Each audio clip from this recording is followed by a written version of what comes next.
Me to start. Okay. Are you ready for this? I think so. If I stumble, though, can we do another take? Okay, I'll get it right. sure. I'll get it right. Okay. Go for it. Welcome to Digital Flow, a discussion about. I'm fucking up. Right? Okay. I will try. Hello and welcome, everybody. You are listening to Luminous Nova together here with. Malice Coltrane. Yay! We're doing a podcast. This is quite exciting and also quite new. So, an intro would be a little difficult, but hey, we're here. And we're here to talk about, Twitch and the digital world and a little bit about us as artists. We're going to be taking you on a digital flow. How is that for an intro? So we have this structured as a forum to discuss what it's like as creative practitioners and as artists working in the digital space and in live streaming, and us being at different perspectives of that, but having a little bit of overlap and insight as far as different types of art and media that happens in the digital world and beyond. Mm-hmm. So, maybe you want to tell us a little bit about yourself first. Who are you, Malice? I'm finding that out myself. So my name is Malice Coltrane. I am based in Chicago in United States. I am primarily a musician.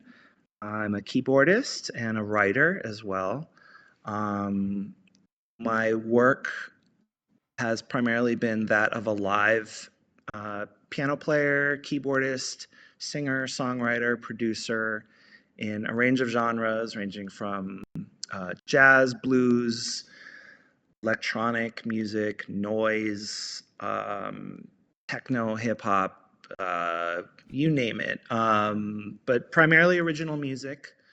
And I am new to Twitch. I have been on the platform for about a year and a half as kind of as a viewer. And I recently started streaming original music about 3.5 months ago. So I am evolving my my music setup and my performance style as a live streamer. How about you, Nice. Luminous Nova? Nice. Well, thank you for that introduction.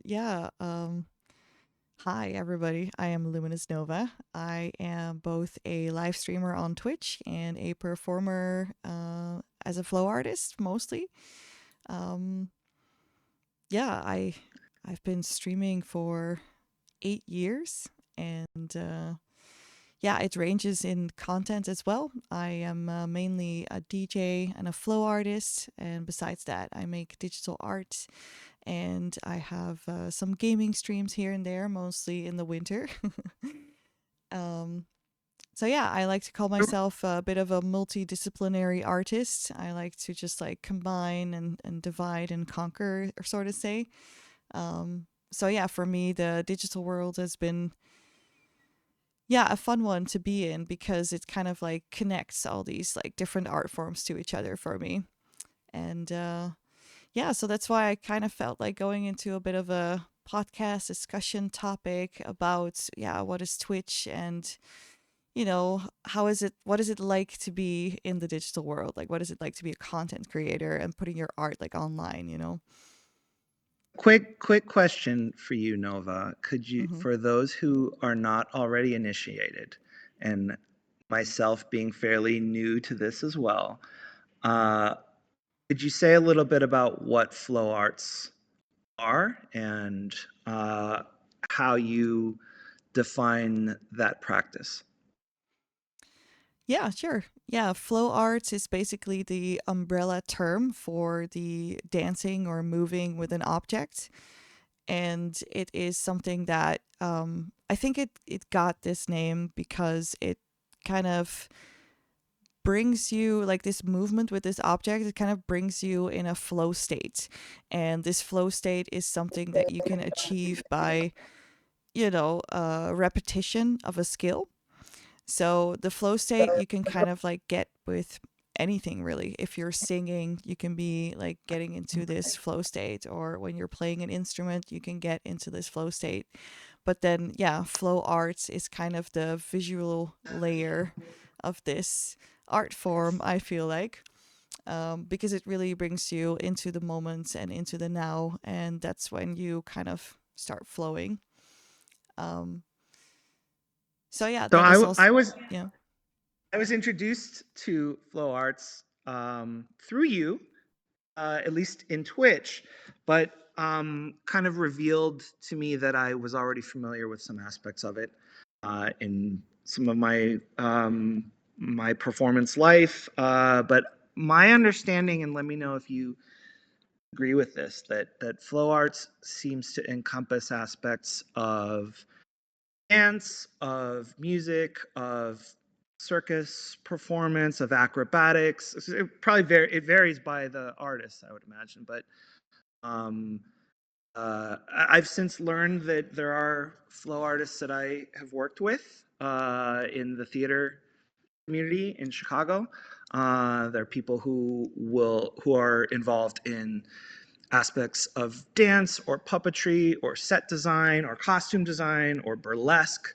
And there's like overlaps of all of these things, which are not maybe exclusively defined as flow arts, but I think that gets into like a variety of disciplines that seems to work in kind of like a self-defined scene, so to speak. Would you say that's accurate? Yeah, for sure. I think that, while I've been discovering the world of flow arts, I've been noticing that there is definitely like a core flow art community and kind of like society, and kind of, there is a flow arts type of person or something. I don't know how else to describe it. But I see, for example, a lot of flow arts in different art forms as well, like for example the burlesque, or like the circus. And I actually find it very interesting that the term flow arts is about, like, I don't know, maybe 20 years old, so it's a very new Mm. term. So it kind of, it has to be a split off from something else. So it's kind of like a split off from dancing, it's kind of like a split off from circus, because yeah, a lot of the objects like hula hoops, they are used in the circus, but also in flow arts. So, what is the difference between a hula hooper that does flow arts and what is, the circus? So, I find it, yeah, interesting that it can overlap somewhere else, but then it now feels pretty grounded in having its own community and its own kind of thing as well. And that gets into how you find to some extent what is a variety streamer on Twitch or online, right? Yeah, with the variety streamer, it gets more complicated because, yeah, depending on how many varieties they do. But I feel like there's a lot of people who these days on Twitch, for example, do both gaming and art, or they have separate channels for it, or, like I feel like I do see it often on Twitch that there's a lot of variety people there. So you, in regards to this conversation, you are the knowledgeable one. You've been on Twitch for a lot longer than I have, and um, your formats, or you're more familiar with the format, and your format has evolved. I understand in the 8 years or so that you've been doing this. Yeah, I mean, yeah, when I started on Twitch, they were really mainly a gamer platform. So then yeah, you had all the categories of all the games that would come out. And then at some point, people just started like streaming other stuff in the gaming category. Like for example, you have artists that made art specifically from a game to be able to stream in that category of that game. And then at some point, Twitch started noticing all these artists and people that were doing different stuff than just the games. And then they decided to open up that site a little bit more and gave it its own category. And the first category was called IRL, which means in real life. And anything that was in games was in real life. So there you go. And well, I remember scrolling there for hours and hours in the middle of the night, being up, like not being able to sleep. I would just like scroll through that category, see what's out there. And I found so many different things. Like people were cooking, people were traveling, people were yo yoing. And yeah, at some point in one of those nights, I found a girl that was hula hooping there, which I had never seen before. And it inspired me to start my own journey. And yeah, at that point, I didn't know yet that hula hooping was a flow art, but yeah, it was Wait, really interesting. had you never seen someone hula hooping that way, or you just never seen it online in that context?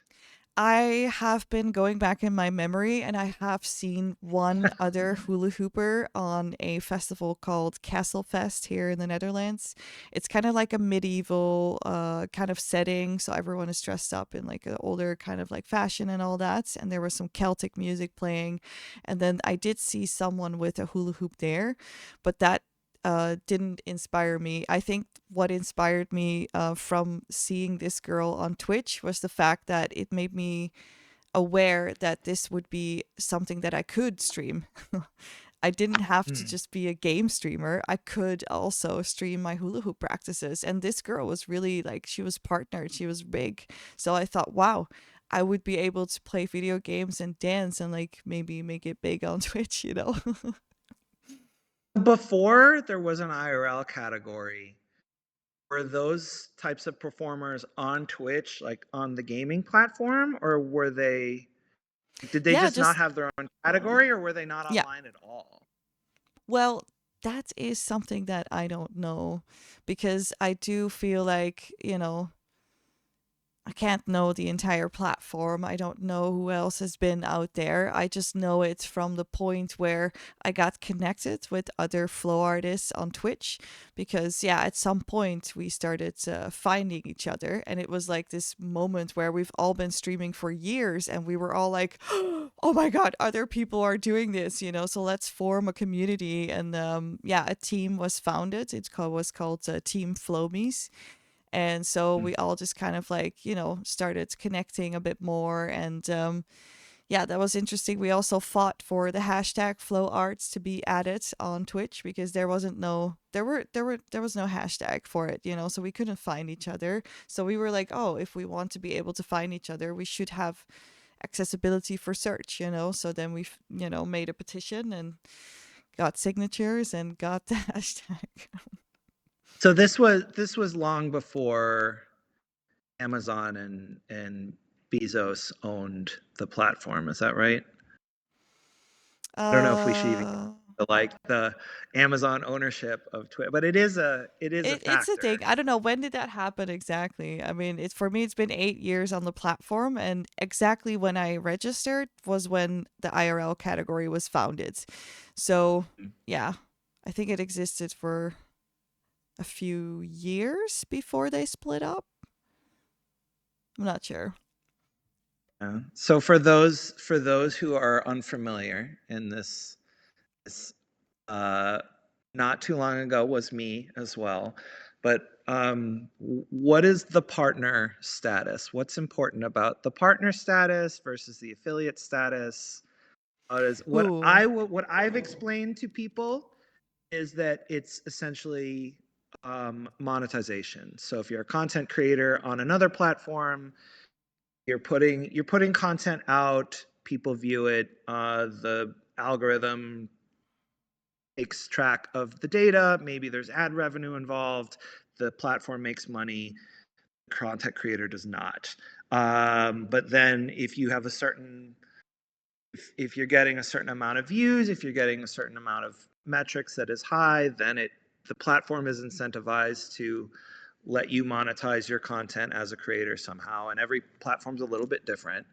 My understanding is that Twitch works with ad revenue, and then you get a certain status where you become affiliate, and then there's a multi-tiered status of yeah. monetization. Yeah, for sure. Uh, Yeah, this is actually something that I also saw happen in front of me, because whenever I joined the platform, there was no affiliates, no partner. Well, I mean, there were partners, but nobody knew how to get partnered, how many views you should have or not. You could basically just email them and say like, "Hey, can I be a partner? These are my stats," and then some people would get it and some people would not. Sometimes even people would get it with like averages of like 30 or 50, and then everyone would wonder like, why are they partnered? Like other partners have like 500 average, but then they really looked at like your niche or whatever. But then yeah, at some point they launched the affiliation program, and that also launched the current partner program, because they just basically rolled out the steps towards, like how to verify yourself as a content creator, and also how to, give the smaller creator also already the opportunity to receive money, because they find different things for you to make money, and it's easy for a system to be in place for that, where, for example, on Twitch, if you have a affiliation as a streamer, which is like, you need to have 3 average viewers and 50 followers, and stream for about an up yeah, I don't know, few like hours, and then you can get it.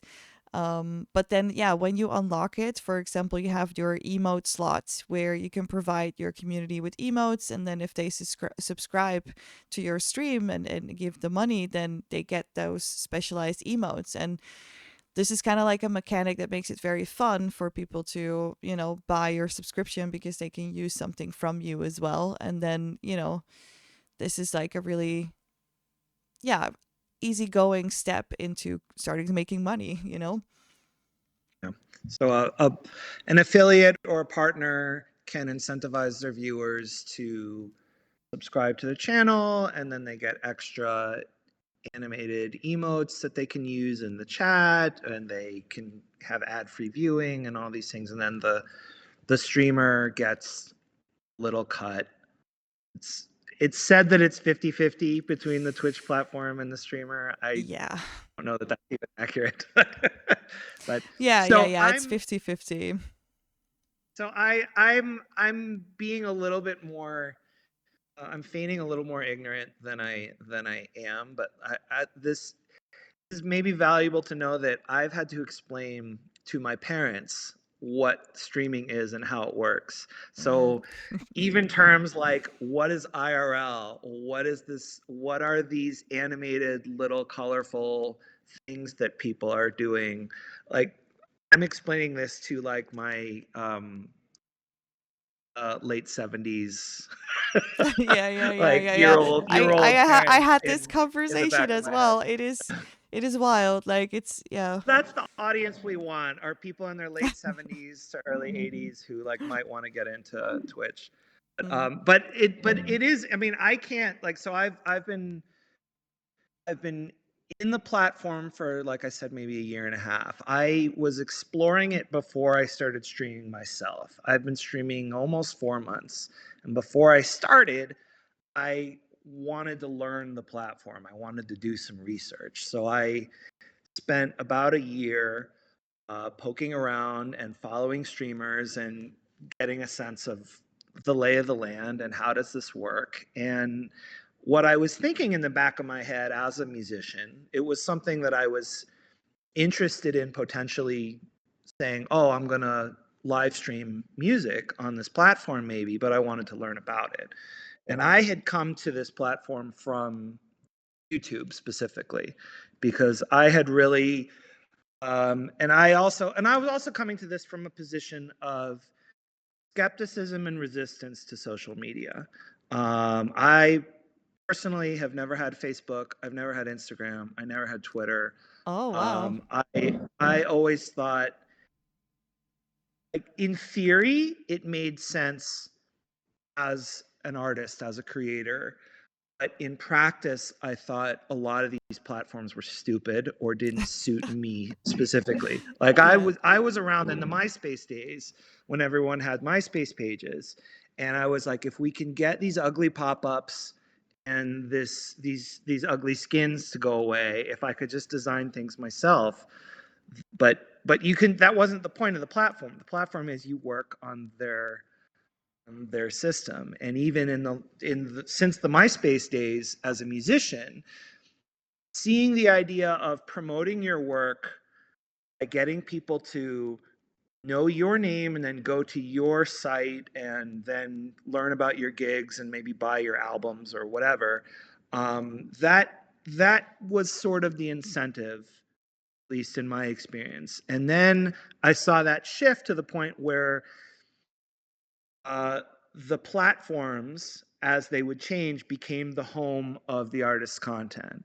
I specifically remember one live gig I was at, where there was a band of like 5 different people, and then each individual band member announced their MySpace URL from the bandstand, as Oh. if the audience was going to sit there and write down each Yeah, individual MySpace page that they were going to go to. But at the point is that like I was a holdout, and I was like, I don't want to. I don't want to have my art be dependent on this platform, and I shifted and plus as a musician, like Instagram wasn't for me because it was so visually oriented, and that wasn't necessarily what I was doing. Facebook, the draw seemed to be like keep in touch with your friends from high school, which I was like, no, that's I don't want to do that. It was kind of just like when was my content in a point that it matched up naturally with the platform or with the audience. And the closest I was getting was YouTube. Hmm. By the time I got into YouTube, it was on the way to becoming, and maybe arguably already is, the dominant platform for music. I mean, and that includes real life band players. I mean, anytime I go to live shows a lot, like my own as a player, and then just going to concerts. And anytime I ask a friend, hey, I'm going to go see this band, the first thing they do is they want to know the name of the band. They go on YouTube to decide if they're interested to see the artist Yeah. or not. And what did you do on Um, YouTube for your music? I was not a really dedicated content creator so much. I was more of a consumer. Um, what was interesting about YouTube, and we could have a whole separate conversation about the evolution of YouTube, but like, Hmm. I mean, YouTube went from like being the Wild West free for all of just amateur videos and uh, to it becoming like an actual legitimized and paid platform for official content, which is not just music, of course, but that people would put audio versions of albums which were not legal on YouTube, Oh and yeah, that side. many of which have since been taken down. But there's been enough incentivizing because everyone uses the platform that then there's official versions of every record that's on there.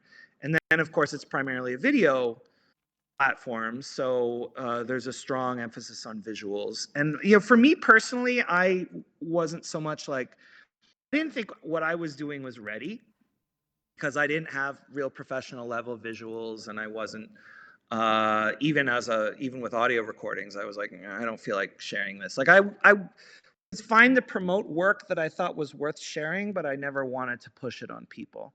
Um, it, Particularly for like uh, uh, music that was on the experimental side, or music of an improvisational nature like jazz or free improvisation Okay, or okay, something like that. but you are sharing it now on Twitch. I am. That's been a change. Yeah, But yeah, I yeah. was So 4 months finding, in, huh? but like YouTube, I was finding a lot of musicians who were learning to express themselves or were expressing themselves on YouTube, or either at different levels of professionalism, from established artists who were sharing their music just because it was a platform that everyone used, to and then going from an environment where people used to buy records or CDs and then MP3s and then all those things, to where the point of just they were just streaming and they didn't own their own music. They would just listen to music on YouTube or on Spotify or on Pandora or whatever. But YouTube was a big player in that. So I was finding a lot of both well-known and unknown musicians on YouTube. And then parallel to that were content creators who were doing sort of music adjacent content, which might have included reviews of gear or like reviews of certain instruments or commentary or discussion, kind of like with the podcasting world of discussion of interviews with musicians or interviews about music, and like this whole world of YouTube was happening. And then I noticed a few of them were also hyping their Twitch channels. And I was like, Twitch? What is Twitch? And I was like, I've heard about Twitch. It's one of those other platforms. And the only association I had with Twitch was probably the same one that you had, which is this is a gaming platform. And Yeah, I yeah. I was not a big I had my Nintendo and all that stuff back in the day, but I wasn't like a big online gamer. Um, and because I was already pretty skeptical to social media, I was like, and still am, I was like, I don't need a new platform right now. So as soon as someone says Twitch, there's some people who would be like, oh, Twitch, that's a platform I don't know, I want to get on it. I am not that person. I was not an early adopter. I was a skeptic and am a skeptic. So I was like, I don't know what the hell Twitch is. I don't need to know about that. But a few musicians that I knew were going to Twitch, and some of them were talking about it. And I was starting to watch some live streams on YouTube. And there was this whole discussion of what worked and what didn't work on YouTube for live streaming for music related either performances or discussion about music. And it was a valuable thing for me to see musicians either perform live in real time or be able to talk or interact in an intimate space online to discuss their work. And so I was seeing more of that on YouTube. And then there was this discussion that Twitch is a platform that works really well for this. We should think about that. And there were others too. There was Instagram Live and things like that. But Instagram still seemed to appeal, at least to my mind, to more visual artists or photographers or just everyday people sharing their lives. But YouTube, to me, I was already so deep in music YouTube that I trusted a few YouTubers to say, let's go over to Twitch. So I was curious about it. And then I went to a real life event about a year and a half, 2 years ago. So I mentioned I'm a keyboardist and singer songwriter, and I'm interested in synthesizers as well. And I had been evolving in my musical practice to getting much more into more in depth in synthesizers and analog synthesizers and modular synthesizers, and it's this whole world of like of these electronic instruments that in former times was hard to learn about because like with recording equipment and studios, like you had to really be connected to a professional industry studio or a university or a research center. And because these instruments had become more available to consumers as like affordable, well, that's debatable with synthesizers, but affordable instruments that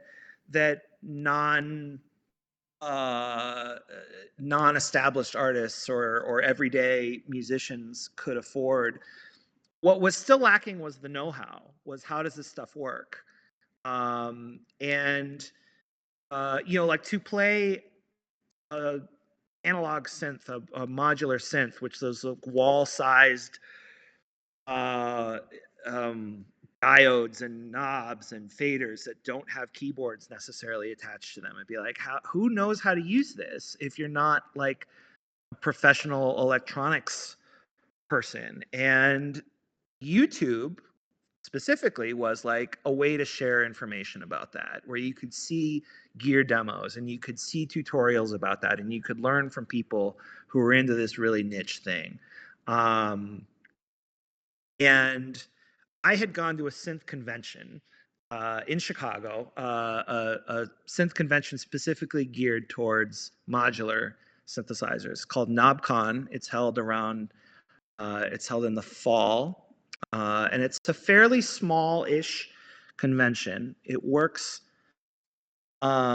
sort of like a trade show. There are some larger trade shows. There's NAMM that's held in Los Angeles. There's Superbooth that's held in Germany. So this is much smaller than that, but it's a way for like smaller instrument builders to show their wares. And then there's performances and anyway, I met all these like synth artists who were like hyping Twitch, and they're like, come join our community of electronic artists on Twitch. And I was like, you guys are on Twitch? Like, it's still this sense of like musicians I know are still like, I didn't know music was on Twitch. Uh, and it Yeah, I is, guess, and it's yeah, been there a most little people while. don't. Yeah, yeah, most people still don't. But I mean, yeah, the IRL category is 8 years old, and then I think they split off like what 4 years ago. So yeah, if you're already unaware of Twitch, then it's gonna be hard to know. So like, did Yeah, you, so because you said you were watching Twitch a little bit yeah, so before you started. I knew a few YouTubers who hyped their Twitch, and then I started learning about all these other little networks that were on Twitch. So I thought, I'm gonna check this out a little bit. And people were, and of course, the question everyone on Twitch asks is, well, do you stream? And so I was like, well, not yet, not yet. I'm still just kind of seeing what's going on. So I took about a year to kind of explore, and I identified some artists, some who I'd met in real life, and then I was like, let me check this person's work out. And then, of course, I looked around and browsed and found some other artists that I thought were interesting. And I mentioned like my older parents, but I still have the sense of, and I've kind of encouraged my parents to not do this, by the way, but when you go on Twitch for the first time and just start browsing channels and seeing the range of ridiculous, cool and ridiculous stuff that is on there, it's like walking into a video game. It's like walking into an arcade, like the old school arcades with all the lights and Well, there's the something sound. for everybody. That's basically it. You know, there is something for everybody. There's so many different things these days. Like, it is, yeah, it is wild, but yeah, it's fun as well. Yeah, so I took a year to explore and to kind of figure out like who speaks to me, they say find your people.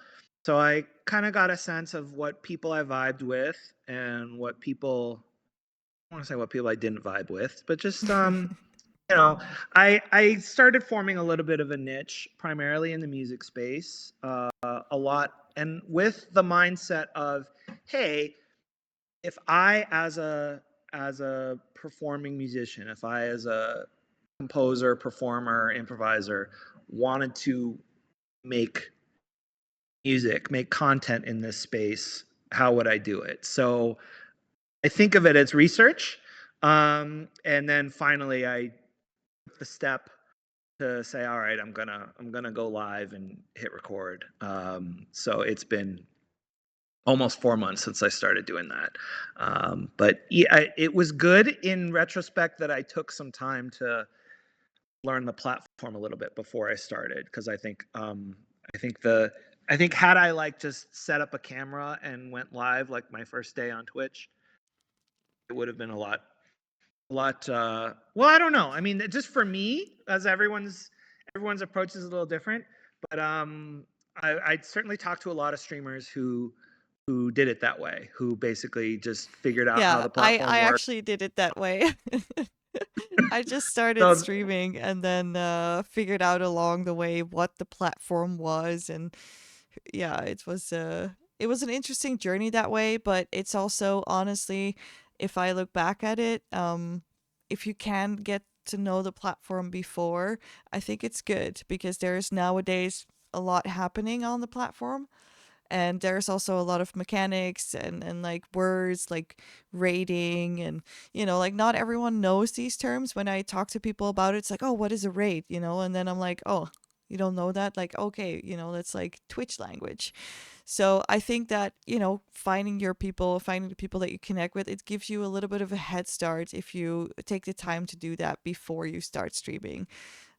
Because yeah, I did it the other way, and like, yeah, I mean, it was, for me, I feel like I've been showing the process of the becoming, Right. like. I mean, yeah, yeah, we're all in our own process, and I've certainly have experienced um, a little bit of overwhelming, in part because learning the platform and learning to stream, which is a very different way of making music for me than playing in a band and going on stage in real life, but also I'm learning new equipment in the process. I have Oh.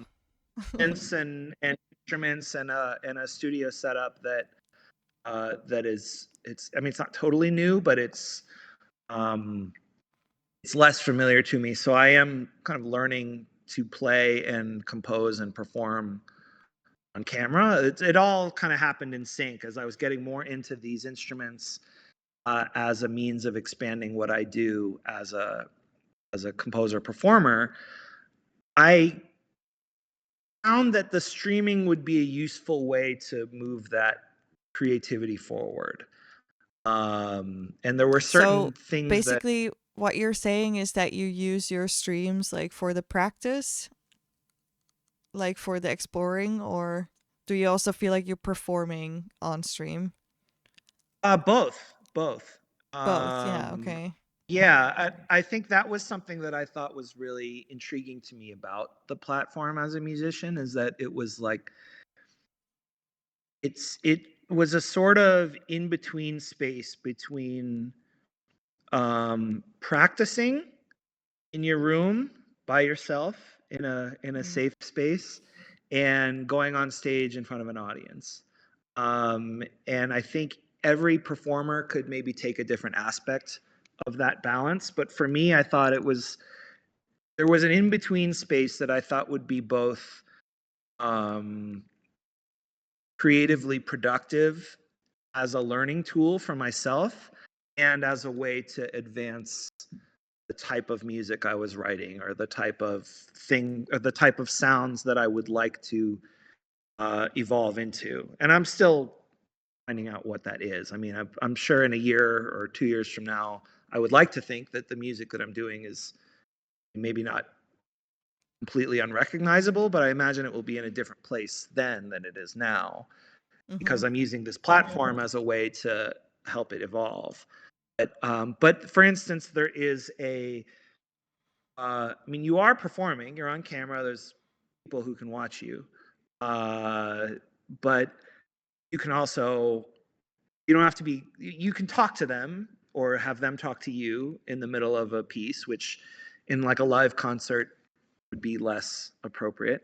Uh, Yeah. yeah, if I'm in the middle of the song and someone yells out, "Hey, how are you making that bass sound?" or "What is that drum rhythm you're using?" And like in the music, in music Twitch, that's like a totally welcome thing. And a lot of streamers are more than happy to like break down their setup and be like, "Oh, I'm doing this and this and this," and like get all geeky or granular about what things, especially with the synth people, like they love talking about their synths, and they'd be like, "Oh, I'm using this thing to modulate this, and then I've got my drum sound, my kick is being affected by this reverb pedal, and then it's going in this and this and this." And you could, so when I was just a viewer, it was a great research opportunity for me to learn from more experienced players about the type of music they make and how they do it.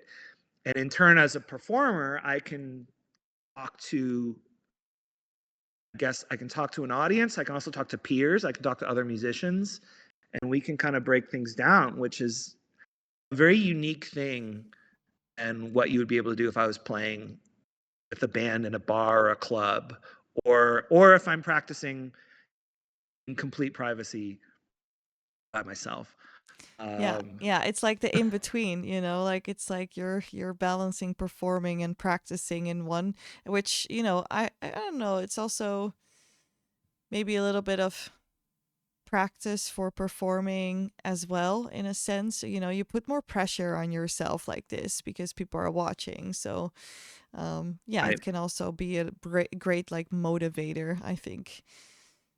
How do you think of how you approach that balance or that in between space in what you do, both I guess from coming with what you do with as a live performer, or in terms of in.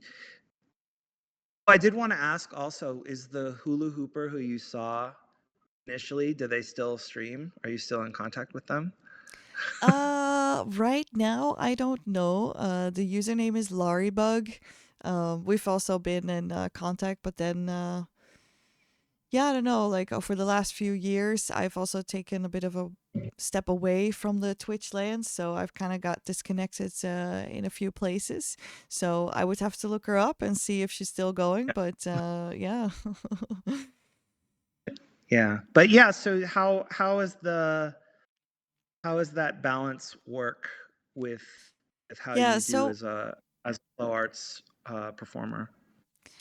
so basically whenever I saw the hula hoop girl, I was inspired to use the hula hoop for performing because I wanted to be a performer. I already did some stilt walking and some go-go dancing, but I didn't get enough gigs and I wanted to perform something and dance. And so whenever I saw the hula hoop, that for me unlocked like this thing where it's like, oh, this is what I'm going to be pursuing and I'm going to be performing like on stages with. And then I thought to use Twitch just to show the process, to, you know, just like practice my tutorials and talk about it. And if anybody else wanted to learn anything, we could learn it together kind of thing. But then, yeah, over time, I noticed that, yeah, people just don't really find that super interesting, or not in the way I did it, at least. So I started at some point also getting a little bit better at hula hooping. And then I started, you know, playing just like a song, or I did song requests where I would perform a little bit more. So then in between the songs, we would talk a little bit. And then, you know, at some point I started noticing that I was getting into like the flow state with flowing. And that's actually Mm. when I decided to remove to talking, because yeah, every time you go back to talk, like it gets you maybe out of the music and out of the vibe. Um, so Mm. yeah, I kind of naturally evolved this way to a little bit more performing.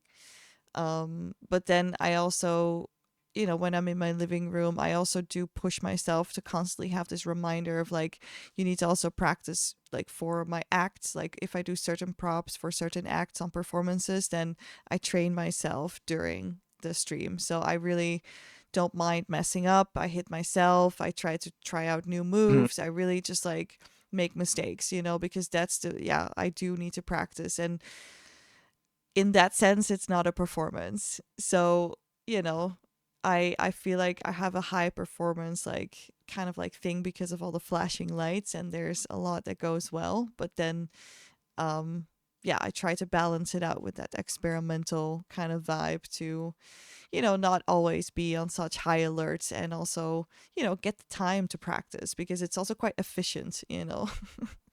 Yeah. No, that's really interesting that about that platform to me, and even like hearing the way that you approach it. And I think every streamer, every content creator probably has a different level with that, but I think the being able to go back and forth of that balance of the between performance mindset and a more relaxed um, level of interaction. Yeah, I think it's Uh, also interesting for people to see the mistakes, you know, like it's also not necessary to always be on such a like high performance level. It's kind of nice to, you know, like I don't really speak through the microphone, but I also like talk in the chat. So I feel like, sometimes it's also more about the just being together as a community, just like enjoying the same vibe, enjoying the same music, talking about some interesting topics every now and then. It's also really a community thing to be on Twitch instead of just like, here's my performance, this is what I send out. It's a really interactive platform, and yeah, I think that's in that matter, it's nicer to just be more relaxed and just like in there. Oh, I had a timer going. Yeah. We are at 45 minutes of this talk already. Wow, this has been interesting, lovely. Up. So let's focus on. I did want to make sure that we touch on that community aspect. As I think there's sort of two things that really jumped out to me that are very specific to Twitch. One is we kind of touched a little bit on it, the gamification and there's the emotes and there's the incentive for the. I mean, every platform has its monetization tools, but Twitch is it's very gamified. It's very good. You get badges and you get there's bright Yeah. colors and there's lots of like very um, uh, uh, incentivizing to get involved. It sounds like, and then the other aspect is the community. So we mentioned the rating, which I guess Yeah, people are we familiar never with Twitch. explained this. I thought about it. I was like, maybe we Oh, should actually explain what it is. Oh my gosh, sorry, a little late. And also, maybe we should explain the partner status, what the numbers are now. I also kind of forgot those. the partners are are they the highest of the high, or then you can go above that to like partner plus or the No. different Well, I mean, there's a partner status if you have 75 average viewers, um, concurrent for about a month or something, and yeah, then you have monetization options. That's, like if you have, for example, I thought it was like 1,000 subscribers, or there are certain levels of how many subscribers do you have, and that would increase your cut from Twitch. So for example, if you can have 100 unique subscribers in 1 month, then your revenue will go to 60/40 instead of the 50/50. Hmm. And so, like there's only the affiliates and the partner status, which kind of like tells you how many average viewers a person has. And then for the Partner Plus program, or like the other stuff, that's more about the monetization. Hmm. So as far as the raids, that's when, and I had to learn this when I was in my pre-streaming Twitch time, because I did the thing of going in the chat and being like, what are you talking about with raiders? What is this? But so when the content creator is streaming and then they finish their stream, rather than go offline and just be like, I'm done, all my 10 or my 100 or my 5,000 viewers, well, then I'll just go home. Then I will raid into another streamer's channel, and then all my viewers will go join their channel.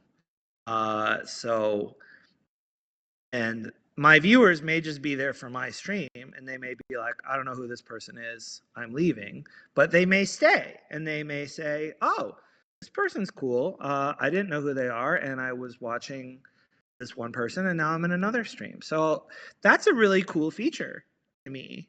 And as I quickly learned, um, people on Twitch set up raid trains where they organize events in battling their enemy of existence, which is time zones.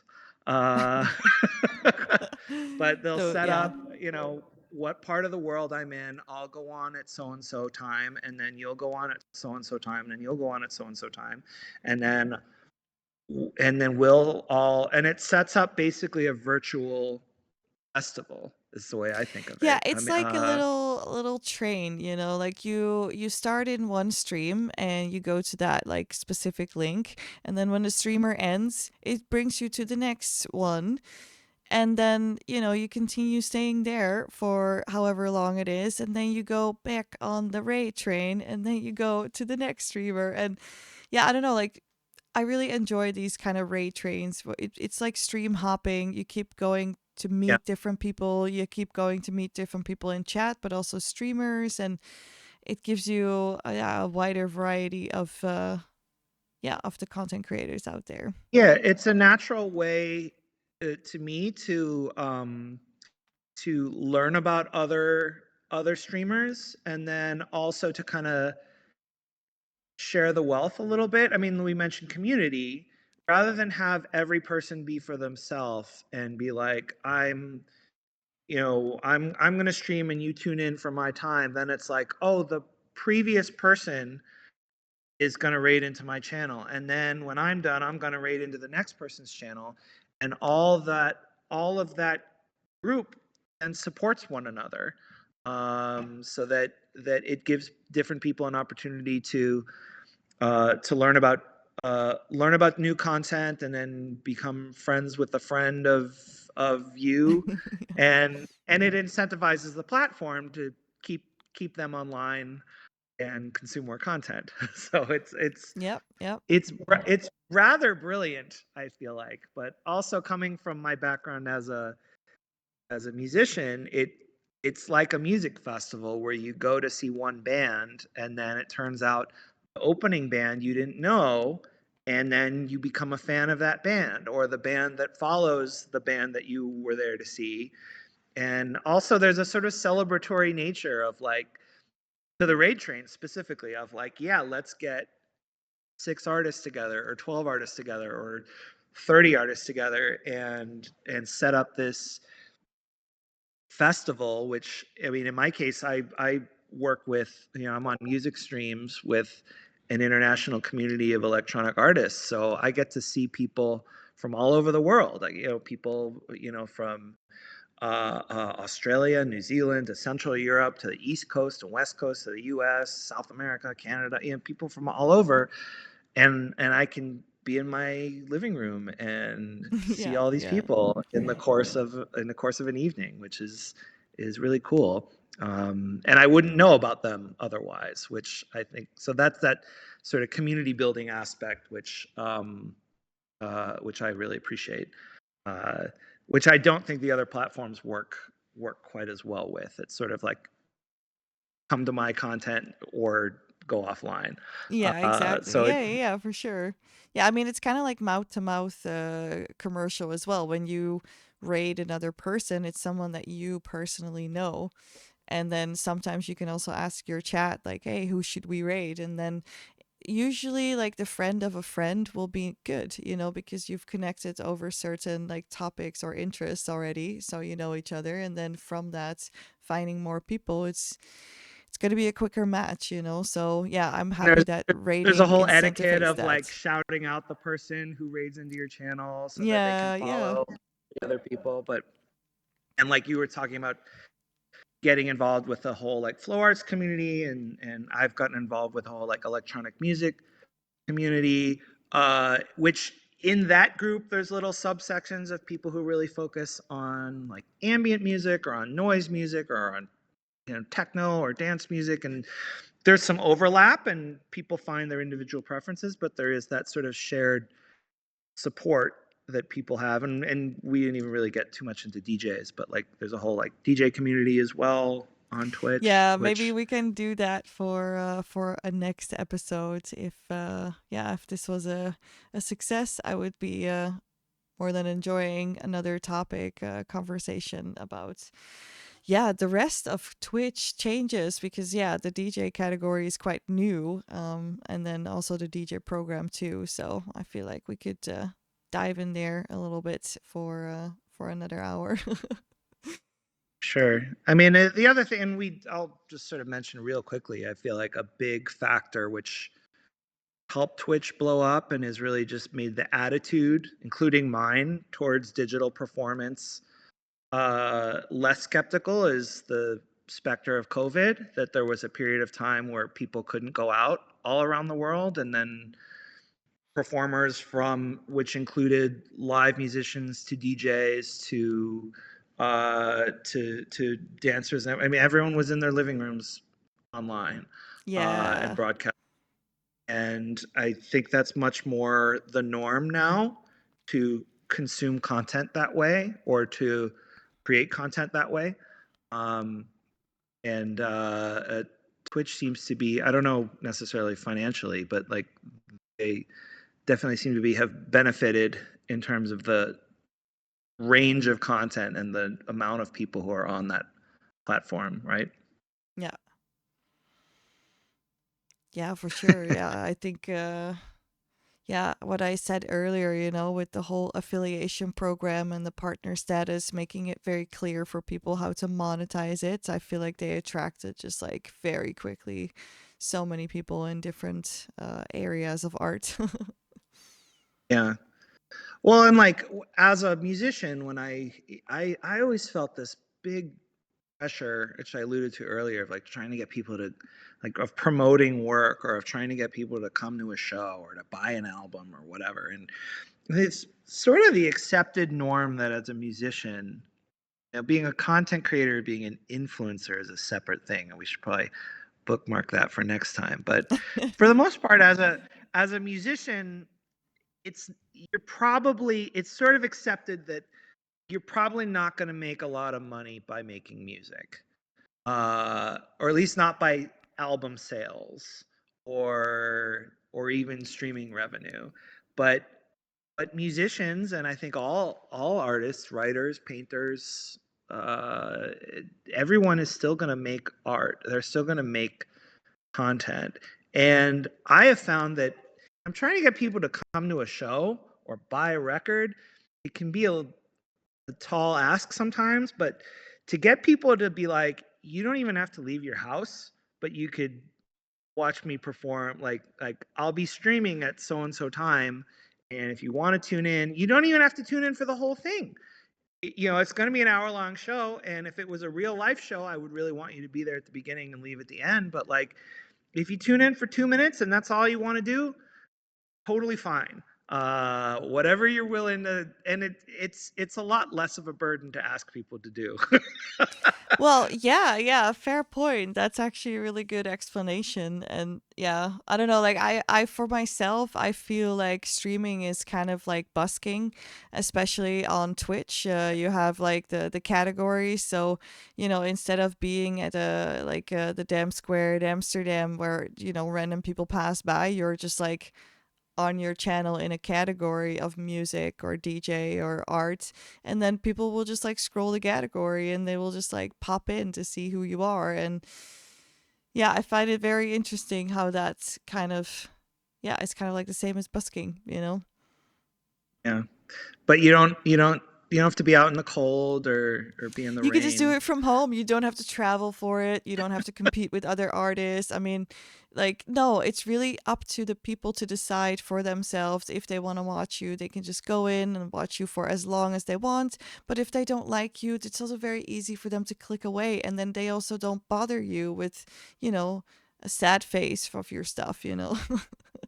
It's like everyone Sometimes they can do really that. find. Yeah, no, yeah, okay. It's you have the trolls. Those are out I there mean, as well. yeah. I mean, that's all. Again, probably something we should maybe talk about for a future time. But there is a dark side to social media and to all of this. There But is always going to be people that are going to put negativity everywhere. But I do like the fact that there are tools on Twitch for that. So you can ban people and you have, people from your own community. You can make moderators and they can ban people for you while you're, playing something. Yeah, those things can happen. And I feel like for me, it's actually been really nice to deal with trolls digitally because they're not like that much in your face. Like if on the street someone comes up to you and like, I mean, I've had it as a dancer where people want to take pictures or like people get really drunk and they want to like come closer or whatever. It's like super annoying and really in your face. And then yeah, on Twitch it's like you click of the button, bye. in that sense, it's a little safer. Yeah, But yeah. well, I mean, the other thing I mentioned, a dark side, is that there is a sense of um, becoming, I mean, there's a lot of studies about like social media like affecting mental health, or about becoming obsessed with numbers, or about maybe not having a balance between your private life or your personal life and your online life, which is, I think we're all still learning that.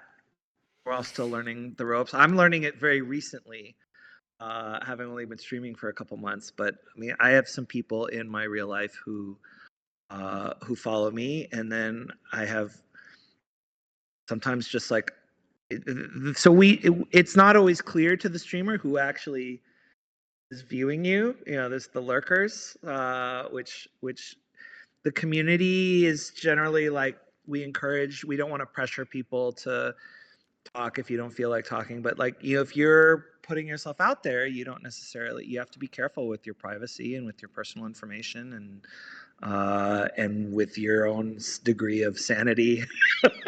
um, Yeah, fair point, because this is a bit of a dark side of Twitch. Like it really, like all the things on Twitch, they're so gamified that you also have certain like statuses and whatnot, and people can really like, burn themselves out, being too obsessed with numbers, or yeah, just like pushing themselves to limits that they shouldn't or something. And yeah, Twitch can also get there. And what you're saying is also very true. Like, we're still learning this, and I think that this is actually a really important thing, because I think about this a lot, like we need more examples of people who know how to balance the digital world and the real world, and know how to feel their limits within their social media use, or the time that they spend on Twitch watching streamers. I mean, at some point you need to realize that you need to walk outside, like, and then you will decide the balance for yourself. Maybe you want to be 80% digital and 20% in real life, or maybe you want to be more 50-50. But being yeah. aware of how you use it is kind of like a really important topic for me that, yeah, I could get into, but I won't. Well, But yeah. I've definitely been the beneficiary. I feel. I mean, I think that that year or so of me just sort of researching and observing was, I'm glad I did it that way. But also, I've been very fortunate that more experienced streamers, you being one of them, have offered me really good advice of like some things to keep in mind or some things to be careful about. And like I've heard a lot of stories of like, when I started, I wasn't getting this right, or wasn't finding anything as simple as like getting your technical settings of your camera or your audio correct, to things of like how much was too much being online. I mean, even there, I've seen this whole thing of like streamers who will be like, who will advise people to take breaks or to go outside and touch grass and do all this stuff of like, because they're speaking from their experience of having gone too much time without the physical world or without that. And Twitch can be a very comforting space to introverts, or to people with social anxiety, or to people who, maybe don't have a familial or social circle that they're comfortable with. And that can be a great thing, but also it can get a little insular as well. And certainly when I was looking at Twitch for the first time, I was looking at, there were some things where it was like, like the sleep streams are a little Yeah, I intense. yeah, yeah, I really don't agree with the sleep streams. And like, I mean, I was a little bit crazy at some point as well. Like, I did 24-hour streams, as a marathon, and then as like an accomplishment. And I don't recommend that. Like, it's not healthy. We should really incentivize like more healthy contact with the content. And like, yeah, sleeping on stream and then notifications wake you up or disturb you, like, I don't think this is healthy. I don't think we should do this. And I also, yeah, but I mean, this is all like opinion based as well, like everyone is free to live their own life. But for me, being healthy, I think, is just, yeah, it's important. So I will Well, just keep I doing was that. gonna I was gonna do my 24-hour stream this weekend, but now I'm not going to No, because I. really? Oh. No, I'm just kidding.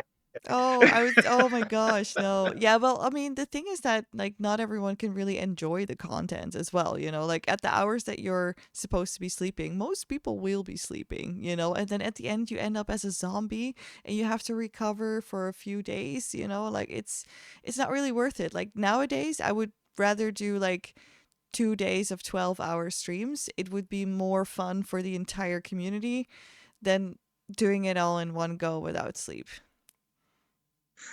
Yeah, no, I was joking of saying I was going to Yeah, do a okay. I 24 took it serious, but still, like this is a or little bit uh, of or or or advice. drinking hot sauce straight from the bottle just for a redeem or whatever. Oh, But yeah. that's a whole Been other there, done level of that. like little influencer tricks to engage your audience and things like that. Mm. But I find it very interesting. Just like, I mean, from that sort of performance standpoint of like, you want your audience to be engaged and you want to decide of I mean, we were just saying, like, you can tune in for 2 minutes, you can tune in for 2 hours or 12 hours or however long you're on. For me personally, there's part of me that, like, if I could force people to do exactly what I wanted them to do, like, yeah, I'd want them to tune in for like the whole stream, or like for every stream, for the whole hour or the full whatever. But like, I also have learned in my experience as a performer that you can't control people, and you need to just sort of, once your content is out in the world, and it took me a lot of years to really learn this, that as much as you might want to engage with your art in a certain way, once it's out in the world, it's no longer yours. And I mean, as a band player, when people would come up to me after shows and be like, "Oh, that song reminds me of my mom," or whatever, and I used to be a real jerk in my earlier. I mean, I still am in some ways, but like, in my earlier days, I'd be like, "That's not what the song's." But like, you know, now it's like they'll take however they want to take it, and if for them your stream is background music while they do something else, or if they're not hanging on every word or every note or like, if they're only there for 1 minute and then they do something else, then you have to accept that and not want them to offer anything more that they're willing to give you. Yep. um, Yeah, I mean, yeah, but, that's but I certainly indeed. could have approached. I certainly could have approached it from a less healthy output. um, but Well, I mean, yeah, yeah, I understand what you say. And yeah, it is also true that with streaming, I mean, that also makes streaming a little bit difficult for, at least that's what I struggled with before, because sometimes you start your stream and then you give out a lot of information because you have all your announcements and then yada, yada, yada. And then after an hour, the new batch of people comes in that had no clue what you were talking about earlier, but you feel like you've said it already. And then, of course, it is great to allow people to do what they do, like be free, be free, be free. But then on the other hand, like you also kind of want to think about a structure of your stream that makes them want to be at the whole thing, you know? So yeah, I always try to aim for kind of like the people to stay for as long as they can. And then, like I have the structure with it where, you talk your announcements first and then you move over to the next like activity. And that really teaches people on like when to be in your stream, for example. Um, because yeah, and then yeah, I just kind of repeat myself a lot when I'm in the talking, you know, because yeah, every minute you have new people coming in or like, yeah, changes. So yeah, anyways, I think we should yeah. round it But up. I'm starting to ramble a little bit more than before, I feel like. I think we're good. Well, I wanted to revisit something real quick that you had said, as you mentioned about like making mistakes on stream, and I think that's something that I found very unique to the platform, and I found a kind of, there's a sort of nuance about it, of like, particularly for music. Like, on the one hand, there's a sense that a musician who makes a lot of mistakes is maybe like depends on the genre, it depends on whatever, but like there's kind of a sense of like, oh, that person is not very polished, or they're maybe like at an amateur or a lower level. And for one, I think we're so uh, we're so exposed to so much content now that we don't necessarily have that expectation anymore. That every performer has to be like a 100% perfect player or a perfectly like that we're sort of open to um a level of like allowing your mistakes to be shown in a way is, I think, something that um there's more openness now than maybe there would have been. And something that's related to that is what I always read about like influencers and social media content is what I mean when you read about like particularly younger audience, like younger like Gen Z people, they're always said that authenticity and honesty is what's most important to them, and in the content they consume. And I think there's a sense that something that I think is really interesting about Twitch, about live streaming, is when you even when you have all the visuals people have, and you have some people wear really intricate costumes, or they have personas, and some people show their faces and some people don't, and some people have complete digital avatars, you still get a little window into who these people are, uh, and what their content is about and what their life is about, whatever they're willing to share with you. And and that includes like stuff that isn't polished, or things that they're practicing, or they make mistakes as they go. And I kind of find that the audience and the performer, or the content creator and the viewer, can meet each other halfway a little bit. And that was something that I thought was really, really intriguing and exciting as a creative person, to be like, oh, okay, here's like a way that I can work on my performance, but also not beat the crap out of myself to be like, I mean, if it's a balance between a stage and a rehearsal space, I know musicians who beat the crap out of themselves and never leave the rehearsal space. Like they just practice and they practice and they practice and they feel like they're never good enough. Um, and in a way, it's almost like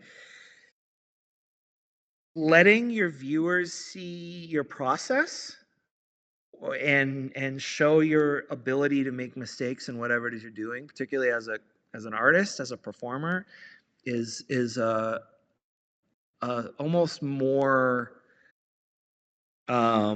complete version of the artist. And if you were just seeing them for that like 45 minutes they were on the gig, or 15 minutes, or 5 minutes on television, or whatever it is, like you really get an opportunity to engage much more with what a content creator does and makes. Um, I don't know quite what I'm going to do with that insight, but Yeah, yeah, yeah. I find it an interesting it, I found it an interesting opportunity, or kind of like a creative spark when I was exploring Twitch. And it's the type of thing where I've thought, okay, what would I want my music to sound like, or what would I want the community engagement to be like, the conversations that I would have with viewers or with other artists, um, before I started streaming. And now that I am streaming, I'm kind of that conversation is still evolving. But I just think it's something. The making mistakes is a really important part of it.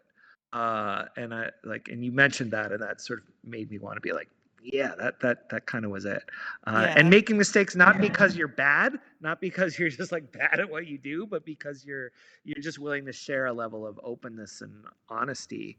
Um, Yeah, I mean, which I think that that's also what I mostly liked about streaming in general, is the fact that, when you watch vloggers or any type of like edited content, like you can edit out any mistake, like you can edit like something really perfectly. But then with streaming, it's just so plain and blunt and in your face. Like if there's something that goes wrong, you're not editing it out. You're all experiencing this together, you know? And then, yeah, I've kind of started to also, like, everyone kind of makes jokes about it as well with the communities where, you know, technical issues, they are just like something that the community laughs about and it's all good, you know? And then it's the same with mistakes in the art or like whatever, you know? It's all, everyone kind of understands that you're working on something, you're also human, and I don't know, I feel like people find it comforting, you know, this is like the process, this is just like real.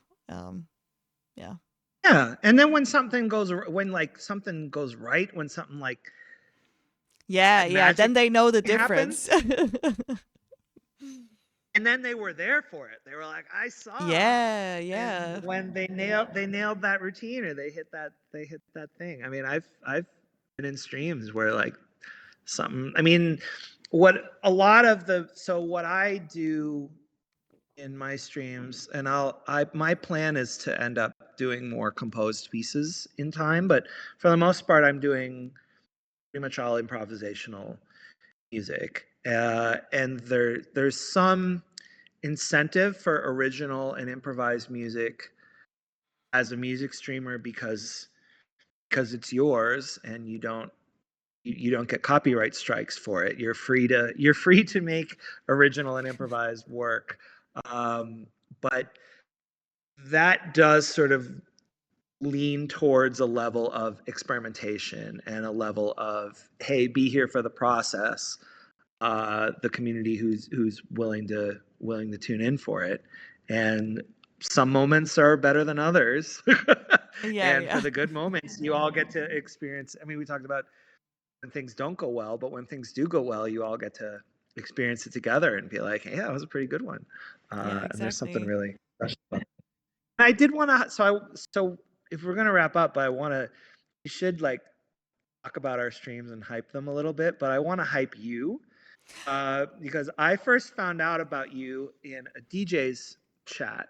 Um, and like we were talking in chat. When I was on Twitch before I streamed, I always talked in chat.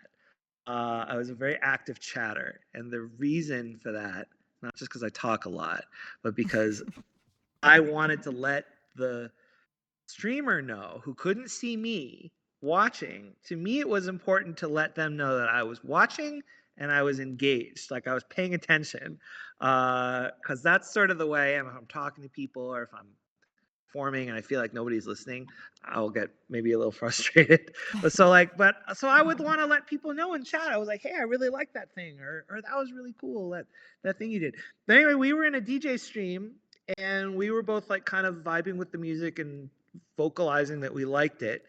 And you mentioned something about flow arts, and you're like, yeah, I do this thing, um, and I was asking you about it in chat, and you were like, you described it to me as like you're talking about the flow state, and you were saying I incorporate music and dance, and I go with whatever I feel like in the stream. I think you said like music is the tapestry for how I weave the flow, something like that. I don't want to like misquote you back to you, but that sounded really intriguing to me. And then I checked out your stream and was just like enjoying the vibe because it was that sort of improvisational, like I'm gonna dance, I'm gonna play music, I'm gonna talk, I'm gonna just sort of go wherever I feel like going.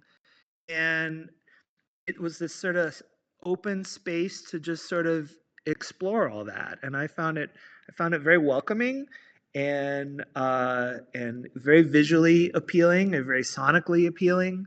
So that was why I started engaging with you, and in the process of that, I got to learn more about you and become friends with you, and then also get exposed to this whole other world of flow arts and different genres of DJing and all these types of things, which I otherwise would not have learned about. So I want to thank you for that, and also say that as a way that if people are listening to this stream and don't know Luminous Nova, uh, please check out both Luminous Nova and DJ Luminous Nova, separate DJ channel, which we can get into the whole thing. But you have two different accounts, one for DJing and one for all other varieties of content. Yeah, for And sure. please Wow. correct me if I Thank you for that said hype any of up. That that. was amazing. Oh my gosh. Thank you I'm so gonna be your much. hype person. Yeah, yeah. Oh dear, oh dear. Yeah, that's great to to close off with. Yeah, for me it's gonna be hard to hype you up because like I don't have as much experience in your Still streams. pretty new. Still Not pretty everyone new, has as still much. pretty new, but yeah, I feel like I mean, yeah, we've been talking over Discord and just like the general vibe from you in the chats, like over time you notice like what you said as well, like you need to find your people, and I feel like yeah, we have a nice flow, and yeah, I've been in one of your streams and it's been really really interesting to see the different take you have. I mean, I don't watch necessarily many music streamers, so yeah, it's interesting for me to see like what kind of equipment you have, what kind of music you play, and um yeah, I'm curious to see your development as a streamer as well. Like, what is it going to grow into? Like, I hope to catch more of your streams and then more of your process because, yeah, it's going to be fun to watch you grow. It'll be continually evolving. So for those who don't know, I mean, again, I do primarily music streams right now. I'm kind of curious as to maybe trying some other things in the future, Oh, maybe bringing more. variety to the table. Okay, okay. Yeah, maybe. But for now, just music. But I am doing all live, real time, improvised hardware synths. So I have analog synthesizers and I have keyboards. So genre wise, it's ranges from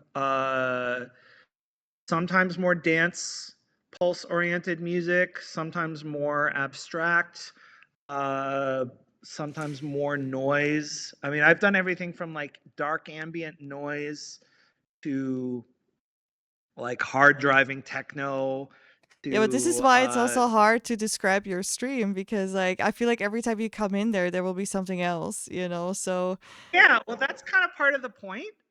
yeah, But yeah, I've yeah. I Okay.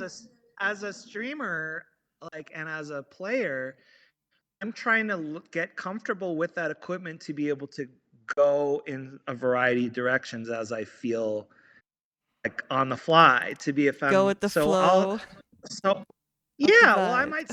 I might set up like a beat and then react to that by being, oh, I'm gonna play this line and set up a sequence on the synthesizers, and then I'll turn and maybe play some piano on top of it, or then like play a little organ passage, and then I might decide, all right, let's make it a little faster, or let's make it a little slower, or it'll just go somewhere where I'm not expecting it to go. And for me, if I was watching me, I would want things to keep evolving. Otherwise, I would get bored. So, Nice, nice, nice, nice. Yeah. when things are different and a little bit unpredictable, then I feel like that's what I would want to see if I was watching myself. But I am gonna gradually keep incorporating more sounds into it, and the other thing is like uh, because it's a lot of content, it's hours and hours and hours. The idea is sort of like, I mean, yeah, if you're there for 2 minutes and that's all you're there for, that's totally fine. If you come in and you decide it's not your cup of tea, that's totally fine too.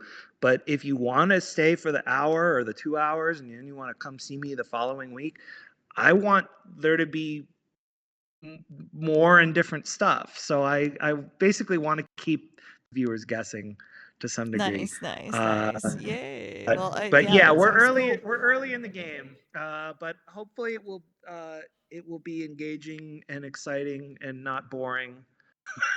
Yep. Well, uh, I mean, if you can keep yourself happy and not bored, then the audience will feel the same. You know, like that's the thing. You got to keep yourself on your toes if you want to achieve that, and I feel like you're doing that, you know. So, yeah, cool stuff. well, a lot, a lot of ground still to cover, including with all the with all the visuals and all the redeems and all the gamification aspects, but those will come. Those will come in time. Those will come. Yeah, I was gonna like maybe yeah, ask the viewers or listeners in this case. Ooh, I'm so used to saying viewers, but we're doing this podcast style. So listeners, if there's any questions that sparked up from this conversation, if there's any topics that we like said like, oh, let's not get into it right now, or you might just want to know more about, then just drop the questions in the comments, because then, you know, maybe next time we can just like start with those as a topic and go from there, you know? So if there's anything, Yeah. pop it in the comments.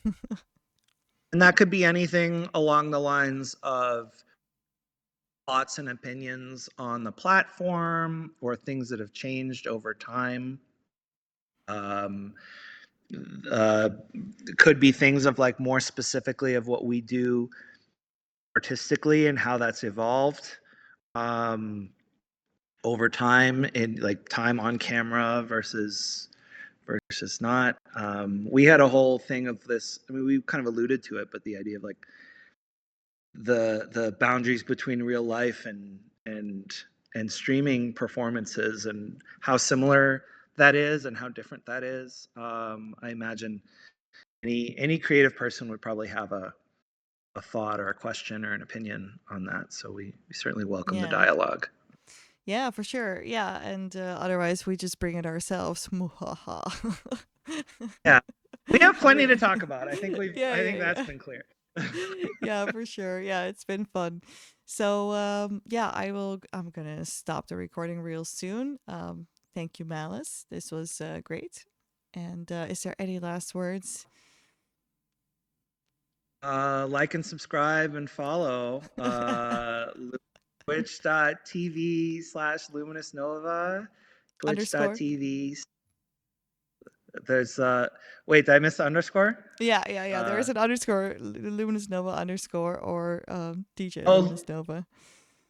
yes, yeah, the underscores are very important. I've seen raid trains get derailed because they don't have the Yeah, it underscore. happens. Yeah, it happens. And if you all Or follow me, is yeah, twitch.tv/Malice Coltrane, one word, no underscore, MALICECOLTRANE.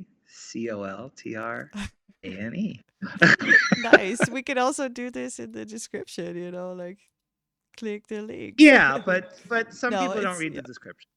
That is true. That is true. That is true. Very nice. Very nice. All right. Well, thank you so much, and yeah, until another time. Yes, and thank you, Nova, for